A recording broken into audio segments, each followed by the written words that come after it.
Have you ever wondered why some of the worst people end up leading nations, corporations, or movements, while genuinely kind, honest, and intelligent individuals are often overlooked, silenced, or ignored? Why do history and modern politics seem filled with narcissists, manipulators, and fools sitting on thrones of power? The truth is unsettling, but it's one that the 16th century philosopher Niccolo Machiavelli understood better than almost anyone.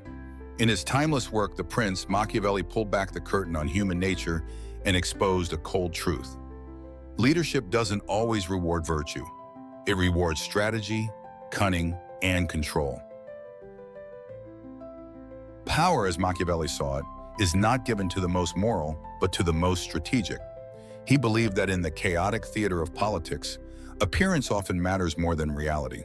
A leader doesn't need to be good. They only need to look good. In a world driven by perception, charisma, and emotional manipulation, it's often the narcissists who rise the fastest. Why? Because they possess an unshakable belief in themselves, a natural confidence that hypnotizes the weak and intimidates the intelligent. Their arrogance masquerades as leadership. Their manipulation appears as vision. And their lies, repeated enough times, start to sound like truth.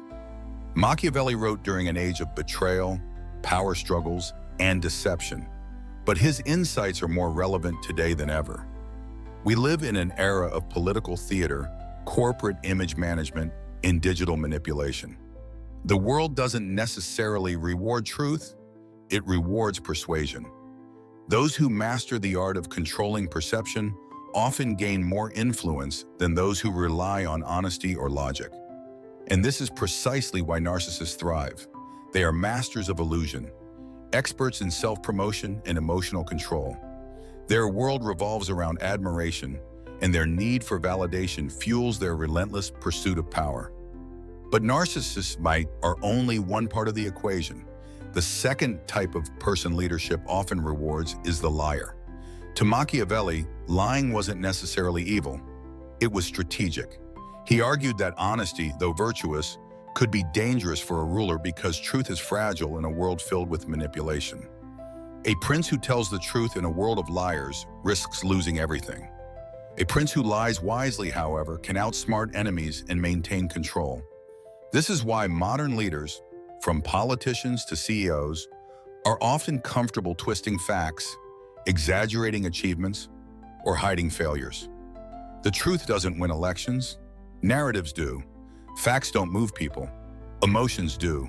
And the leader who can shape perception, even with lies, often controls reality itself. Machiavelli knew that morality and politics were two different games.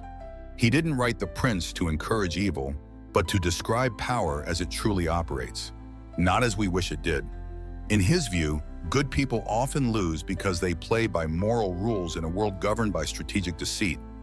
A virtuous leader, too concerned with fairness or empathy, might hesitate in moments that demand ruthlessness. Meanwhile, a liar or manipulator acts decisively, without guilt or hesitation. Power doesn't wait for conscience. It rewards action, even if that action is immoral. The third kind of leader Machiavelli warned us about, and modern society seems to reward, is the fool. Not a literal fool, but the type of person who is too shallow to realize the depth of their own ignorance. They often speak with loud confidence, while the wise remain quiet and uncertain. This paradox, known today as the Dunning-Kruger effect, explains why overconfident fools often rise to the top. They don't question themselves. They speak with conviction even when they're wrong. And because most people mistake confidence for competence, these fools gain followers, fame, and authority. Meanwhile, those who actually understand complexity and doubt their own knowledge are sidelined, accused of weakness or indecision. Machiavelli would have smiled knowingly at this irony. He understood that the masses are not always rational. People crave certainty, not truth. They want to be led, not enlightened. A leader who provides simple answers, no matter how false, often wins more hearts than one who speaks complex truths.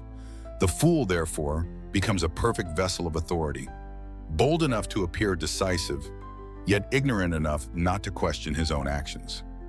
In a world where appearance is everything, ignorance wrapped in confidence becomes a form of power. Let's not forget, Machiavelli wasn't glorifying these traits. He was exposing them. He saw through the hypocrisy of society. He knew that moral integrity, while noble, often becomes a liability in the pursuit of leadership. To lead effectively, he argued, one must learn how to appear virtuous while being cunning beneath the surface.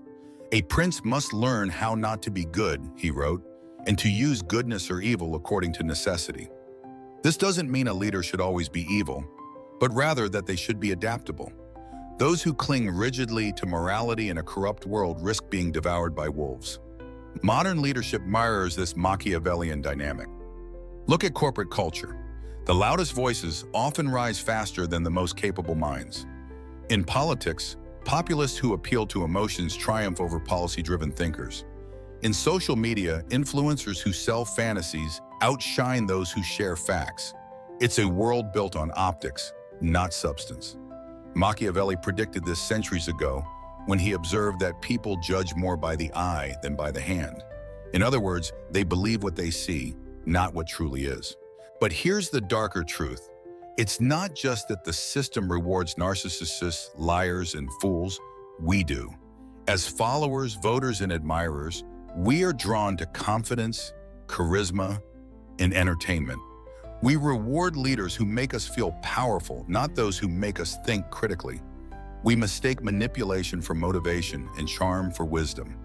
Every time we share a politician's dramatic speech or idolize a celebrity CEO, we participate in the cycle Machiavelli described. We don't just tolerate deception, we enable it. Machiavelli might say that the fault lies not only in leaders, but in human nature itself. People want to believe in heroes. They crave simplicity, certainty, and emotional security, all of which narcissists, liars, and fools can provide effortlessly. True leadership, based on integrity and wisdom, requires patience, complexity, and humility, qualities that rarely attract mass admiration. The crowd doesn't cheer for restraint, it cheers for spectacle.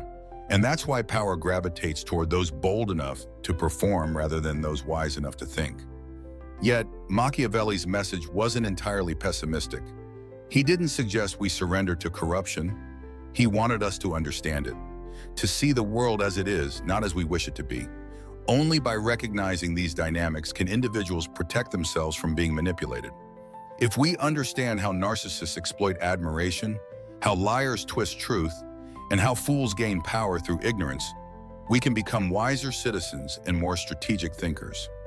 Knowledge, after all, is the greatest defense against deception. Leadership, Machiavelli would say, is a dangerous art. It requires balancing morality with pragmatism, truth with illusion, and vision with control. The ideal leader in his eyes was not a saint nor a villain, but a fox and a lion combined, cunning enough to avoid traps, strong enough to crush enemies.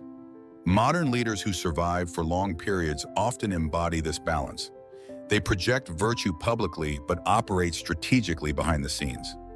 They understand that the game of power is not about being good, it's about being effective. Still, this Machiavellian wisdom leaves us with a haunting question. Can a truly moral person ever lead successfully in a corrupt world? Perhaps not easily, but awareness is the first step toward reform.